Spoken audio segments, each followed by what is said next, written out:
ಮ್ಯಾಂಚೆಸ್ಟರ್ನಲ್ಲಿ ನಡೆಯುತ್ತಿರುವ ಆಂಡರ್ಸನ್ ತೆಂಡೂಲ್ಕರ್ ಸರಣಿಯ 4ನೇ ಪಂದ್ಯದಲ್ಲಿ ಇಂಗ್ಲೆಂಡ್ ತಂಡವು ಬೃಹತ್ ಮೊತ್ತದ ದಾಪುಗಾಲಿಟ್ಟಿದೆ.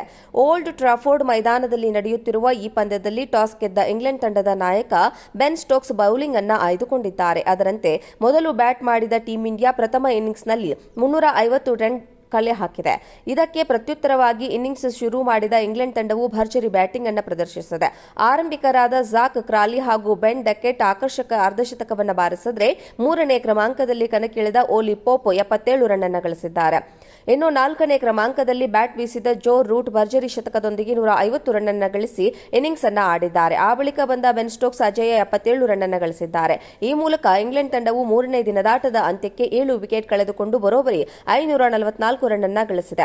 ವಿಶೇಷ ಅಂದರೆ ಕಳೆದ 10 ವರ್ಷಗಳಲ್ಲಿ ಇದೇ ಮೊದಲ ಬಾರಿಗೆ ಟೀಂ ಇಂಡಿಯಾ ವಿರುದ್ಧ ವಿದೇಶಿ ಟೆಸ್ಟ್ನಲ್ಲಿ ತಂಡವೊಂದು 500+ ರನ್ ಕಲೆ ಹಾಕಿದೆ. ಅಂದರೆ ಕೊನೆಯ ಬಾರಿ ಭಾರತ ತಂಡವು ವಿದೇಶಿ ಟೆಸ್ಟ್ನಲ್ಲಿ 500ಕ್ಕೂ ಹೆಚ್ಚು ರನ್ ನೀಡಿದ್ದು 2015ರಲ್ಲಿ. ಆಸ್ಟ್ರೇಲಿಯಾ ವಿರುದ್ಧ ಸಿಡ್ನಿಯಲ್ಲಿ ನಡೆದ ಟೆಸ್ಟ್ ಪಂದ್ಯದಲ್ಲಿ ಟೀಂ ಇಂಡಿಯಾ ಬೌಲರ್ಗಳು 572 ರನ್ ಅನ್ನು ನೀಡಿದ್ರು. ಇದಾದ ಬಳಿಕ 2016ರಿಂದ ಟೀಂ ಇಂಡಿಯಾ ಒಮ್ಮೆಯೂ ವಿದೇಶಿ ಟೆಸ್ಟ್ನಲ್ಲಿ 500ಕ್ಕಿಂತ ಹೆಚ್ಚು ರನ್ ನೀಡಿರಲಿಲ್ಲ. ಆದರೆ ಈ ಬಾರಿ 544 ರನ್ ಕಲೆ ಹಾಕುವುದರೊಂದಿಗೆ ಟೀಂ ಇಂಡಿಯಾದ ದಶಕದ ಪಾರುಪತ್ಯಕ್ಕೆ ಇಂಗ್ಲೆಂಡ್ ತೆರೆ ಎಳೆದಿದೆ. ಈ ಮೂಲಕ ಬೃಹತ್ ಮೊತ್ತದ ಆಂಗ್ಲ ಪಡೆ ಮುನ್ನುಗ್ಗಿದೆ.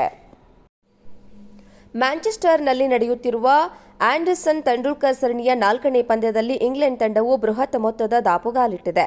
ಓಲ್ಡ್ ಟ್ರಾಫೋರ್ಡ್ ಮೈದಾನದಲ್ಲಿ ನಡೆಯುತ್ತಿರುವ ಈ ಪಂದ್ಯದಲ್ಲಿ ಟಾಸ್ ಗೆದ್ದ ಇಂಗ್ಲೆಂಡ್ ತಂಡದ ನಾಯಕ ಬೆನ್ ಸ್ಟೋಕ್ಸ್ ಬೌಲಿಂಗ್ ಅನ್ನು ಆಯ್ದುಕೊಂಡಿದ್ದಾರೆ. ಅದರಂತೆ ಮೊದಲು ಬ್ಯಾಟ್ ಮಾಡಿದ ಟೀಂ ಇಂಡಿಯಾ ಪ್ರಥಮ ಇನ್ನಿಂಗ್ಸ್ನಲ್ಲಿ 350 ರನ್ ಕಲೆ ಹಾಕಿದೆ. ಇದಕ್ಕೆ ಪ್ರತ್ಯುತ್ತರವಾಗಿ ಇನ್ನಿಂಗ್ಸ್ ಶುರು ಮಾಡಿದ ಇಂಗ್ಲೆಂಡ್ ತಂಡವು ಭರ್ಜರಿ ಬ್ಯಾಟಿಂಗ್ ಅನ್ನು ಪ್ರದರ್ಶಿಸಿದೆ. ಆರಂಭಿಕರಾದ ಝಾಕ್ ಕ್ರಾಲಿ ಹಾಗೂ ಬೆನ್ ಡಕೆಟ್ ಆಕರ್ಷಕ ಅರ್ಧಶತಕವನ್ನು ಬಾರಿಸಿದರೆ 3ನೇ ಕ್ರಮಾಂಕದಲ್ಲಿ ಕಣಕ್ಕಿಳಿದ ಓಲಿ ಪೋಪ್ 77 ರನ್ ಅನ್ನು ಗಳಿಸಿದ್ದಾರೆ. ಇನ್ನು 4ನೇ ಕ್ರಮಾಂಕದಲ್ಲಿ ಬ್ಯಾಟ್ ಬೀಸಿದ ಜೋ ರೂಟ್ ಭರ್ಜರಿ ಶತಕದೊಂದಿಗೆ 150 ರನ್ ಅನ್ನು ಗಳಿಸಿ ಇನ್ನಿಂಗ್ಸ್ ಅನ್ನು ಆಡಿದ್ದಾರೆ. ಆ ಬಳಿಕ ಬಂದ ಬೆನ್ ಸ್ಟೋಕ್ಸ್ ಅಜೇಯ 77 ರನ್ ಅನ್ನು ಗಳಿಸಿದ್ದಾರೆ. ಈ ಮೂಲಕ ಇಂಗ್ಲೆಂಡ್ ತಂಡವು 3ನೇ ದಿನದಾಟದ ಅಂತ್ಯಕ್ಕೆ 7 ವಿಕೆಟ್ ಕಳೆದುಕೊಂಡು ಬರೋಬ್ಬರಿ 544 ರನ್ ಅನ್ನು ಗಳಿಸಿದೆ.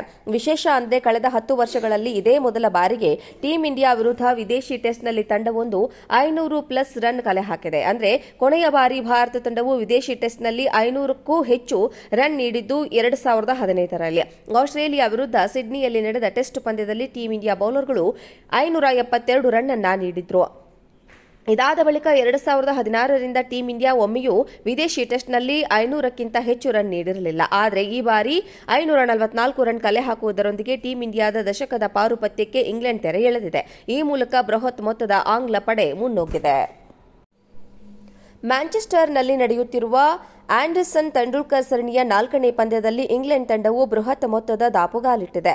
ಓಲ್ಡ್ ಟ್ರಾಫೋರ್ಡ್ ಮೈದಾನದಲ್ಲಿ ನಡೆಯುತ್ತಿರುವ ಈ ಪಂದ್ಯದಲ್ಲಿ ಟಾಸ್ ಗೆದ್ದ ಇಂಗ್ಲೆಂಡ್ ತಂಡದ ನಾಯಕ ಬೆನ್ ಸ್ಟೋಕ್ಸ್ ಬೌಲಿಂಗ್ ಅನ್ನು ಆಯ್ದುಕೊಂಡಿದ್ದಾರೆ. ಅದರಂತೆ ಮೊದಲು ಬ್ಯಾಟ್ ಮಾಡಿದ ಟೀಂ ಇಂಡಿಯಾ ಪ್ರಥಮ ಇನ್ನಿಂಗ್ಸ್ನಲ್ಲಿ 350 ರನ್ ಕಲೆ ಹಾಕಿದೆ. ಇದಕ್ಕೆ ಪ್ರತ್ಯುತ್ತರವಾಗಿ ಇನ್ನಿಂಗ್ಸ್ ಶುರು ಮಾಡಿದ ಇಂಗ್ಲೆಂಡ್ ತಂಡವು ಭರ್ಜರಿ ಬ್ಯಾಟಿಂಗ್ ಅನ್ನು ಪ್ರದರ್ಶಿಸಿದೆ. ಆರಂಭಿಕರಾದ ಝಾಕ್ ಕ್ರಾಲಿ ಹಾಗೂ ಬೆನ್ ಡಕೆಟ್ ಆಕರ್ಷಕ ಅರ್ಧಶತಕವನ್ನು ಬಾರಿಸಿದರೆ 3ನೇ ಕ್ರಮಾಂಕದಲ್ಲಿ ಕಣಕ್ಕಿಳಿದ ಓಲಿ ಪೋಪ್ 77 ರನ್ ಅನ್ನು ಗಳಿಸಿದ್ದಾರೆ. ಇನ್ನು 4ನೇ ಕ್ರಮಾಂಕದಲ್ಲಿ ಬ್ಯಾಟ್ ಬೀಸಿದ ಜೋ ರೂಟ್ ಭರ್ಜರಿ ಶತಕದೊಂದಿಗೆ 150 ರನ್ ಅನ್ನು ಗಳಿಸಿ ಇನ್ನಿಂಗ್ಸ್ ಅನ್ನು ಆಡಿದ್ದಾರೆ. ಆ ಬಳಿಕ ಬಂದ ಬೆನ್ ಸ್ಟೋಕ್ಸ್ ಅಜೇಯ 77 ರನ್ ಅನ್ನು ಗಳಿಸಿದ್ದಾರೆ. ಈ ಮೂಲಕ ಇಂಗ್ಲೆಂಡ್ ತಂಡವು 3ನೇ ದಿನದಾಟದ ಅಂತ್ಯಕ್ಕೆ 7 ವಿಕೆಟ್ ಕಳೆದುಕೊಂಡು ಬರೋಬ್ಬರಿ 544 ರನ್ ಅನ್ನು ಗಳಿಸಿದೆ. ವಿಶೇಷ ಅಂದರೆ ಕಳೆದ 10 ವರ್ಷಗಳಲ್ಲಿ ಇದೇ ಮೊದಲ ಬಾರಿಗೆ ಟೀಂ ಇಂಡಿಯಾ ವಿರುದ್ಧ ವಿದೇಶಿ ಟೆಸ್ಟ್ನಲ್ಲಿ ತಂಡವೊಂದು 500+ ರನ್ ಕಲೆ ಹಾಕಿದೆ. ಅಂದರೆ ಕೊನೆಯ ಬಾರಿ ಭಾರತ ತಂಡವು ವಿದೇಶಿ ಟೆಸ್ಟ್ನಲ್ಲಿ 500ಕ್ಕೂ ಹೆಚ್ಚು ರನ್ ನೀಡಿದ್ದು 2015ರಲ್ಲಿ. ಆಸ್ಟ್ರೇಲಿಯಾ ವಿರುದ್ಧ ಸಿಡ್ನಿಯಲ್ಲಿ ನಡೆದ ಟೆಸ್ಟ್ ಪಂದ್ಯದಲ್ಲಿ ಟೀಂ ಇಂಡಿಯಾ ಬೌಲರ್ಗಳು 572 ರನ್ ಅನ್ನು ನೀಡಿದ್ರು.